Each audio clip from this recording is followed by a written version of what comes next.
దేవుడు ఒక మనిషికి అధికారాన్ని ఎలా ఇస్తాడన్నది పరిశుద్ధ గ్రంథంలో మనకి లూకాసు వార్తలో 15వ అధ్యాయంలో ఆ సంఘటన మనం చదివినట్లయితే, దేవుడి నుండి తప్పు చేసి దూరం అయిపోయావు, మంచిదే, కానీ తప్పిపోయిన నీవు లోకంలో పడి ఇక దేవుని దగ్గరికి వెళ్ళడానికి నేను అర్హుని కాదు కదా అని చెప్పి చచ్చిపో, మాకు నీకు ఒక అవకాశం దేవుడు ఇస్తున్నాడు. ఎలాగంటే, చిన్న కుమారుడు తప్పిపోయాడు, తప్పిపోయినప్పుడు మరలా దేవుని దగ్గరికి వస్తున్నాడు, అంటే తండ్రి దగ్గరికి వచ్చాడు. తండ్రి దగ్గరికి వచ్చినప్పుడు తండ్రి అనలా. మొట్టమొదటి ఏంటంటే, తండ్రి తప్పిపోయిన బిడ్డ కోసం ఎదురు చూస్తాడు ప్రతిరోజు. అలాగే నువ్వు దేవుని నుండి దూరం అయిపోతే, లోకంలో పడిపోతే నీ కోసం దేవుడు ఎదురు చూస్తున్నాడు. ఇప్పుడు దేవుని మందిరానికి తండ్రి ఇంటికి వస్తున్నప్పుడు ఎవరైనా ఆయన్ని నువ్వు వస్తున్నావు ఏంటి అని అన్నారా? అనలేదు కదా. తండ్రి ఎదురెళ్ళి చూసి ముద్దు పెట్టుకున్నాడు మొట్టమొదటిగా. అంటే లోకంలో తప్పిపోయిన నిన్ను ఎవరు ఇష్టపడకపోవచ్చు, కానీ దేవుడు ఇష్టపడుతున్నాడు. ఆయన నువ్వు ఆయన సన్నిధిలోకి వస్తే చాలు, ఆయన నిన్ను ప్రేమతో ముద్దు పెట్టుకుంటాడు.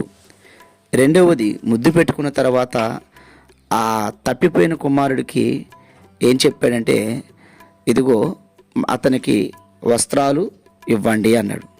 అంటే లోకంలో ఒకవేళ నువ్వు దేవుణ్ణి నమ్మి పడిపోయి రక్షణ పోగొట్టుకున్నట్లయితే, దేవుని సన్నిధిలోకి వచ్చి నీకు రక్షణ మరొకసారి బాప్తిస్మం ఇవ్వడం కాదు, కానీ ఆయన కాపుదల రక్షణ వస్త్రములు నీకు దేవుడు మరలా ఇస్తాడు. ఒకవేళ బాప్తిస్మం లేని వ్యక్తి అనుకో, నీకు దేవుడు రక్షణ బాప్తిస్మం ద్వారా నీకు రక్షణ ఇస్తాడు.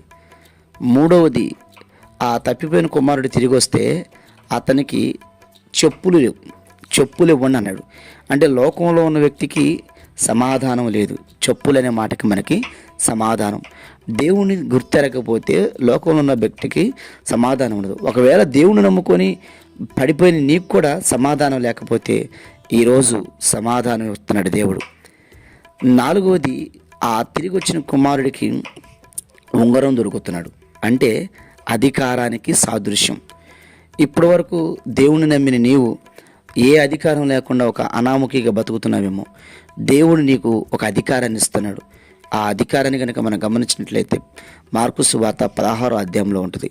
నా నామములో మీరు దెయ్యములు వెళ్ళకొట్టెదరు, పాములని త్రొక్కెదరు అనే ఉంటుంది కదా. ఆ అధికారాన్ని దేవుడు నీకు ఇస్తాడు. నువ్వు పాపివే కాదంటల్లా, కానీ నేను పాపిగా ఈ దేవుడు చూస్తల్లా నీకు ఒక అధికారాన్ని ఇస్తానంటండి.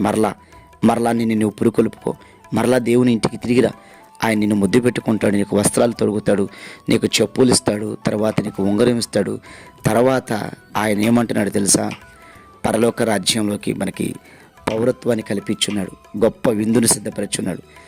అక్కడ ఉన్న ప్రజలతో చెప్తున్నాడు, నా కుమారుడు తప్పిపోయి తిరిగి వచ్చాడు కాబట్టి ఇదిగో ఒక క్రొవ్విన ఎద్దును వధించండి, అందరికీ మంచి విందును సిద్ధపరచండి.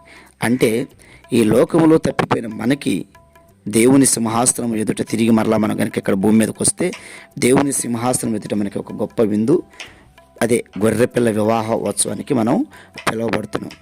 కాబట్టి ఒకవేళ నువ్వు లోకంలో పడిపోయినట్లయితే దేవుని యొద్దకు మరలా తిరిగి రావడానికి నువ్వు ఇష్టపడితే దేవుడు మాత్రం నిన్ను నెట్టివేయడు, అన్ని ప్రేమిస్తున్నాడు. యోసేపుకి అధికారాన్ని ఇవ్వలేదా దేవుడు?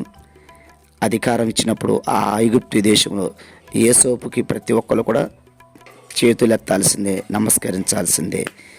ఎవడైనను నీకు నీ అధికారానికి అడ్డు చెప్పినట్టే అటు వాడిని శిక్షిస్తానని చెప్పారు. కాబట్టి నీకు దేవుడు ఇస్తున్న అధికారం ఎదుట సాతాను శక్తులన్నీ కూడా అణిగిపోతాయి. కాబట్టి తప్పిపోయిన కుమారుడా, లోకంలో ఉండకుండా దేవుని సన్నిధికి వచ్చినప్పుడు దేవుడు మరలా నిన్ను కట్టి బాగు చేసి నీ స్థితిగతులను స్థిరపరిచి ఆయన నీకు ఒక ఉన్నతమైన కృపనిస్తాడు.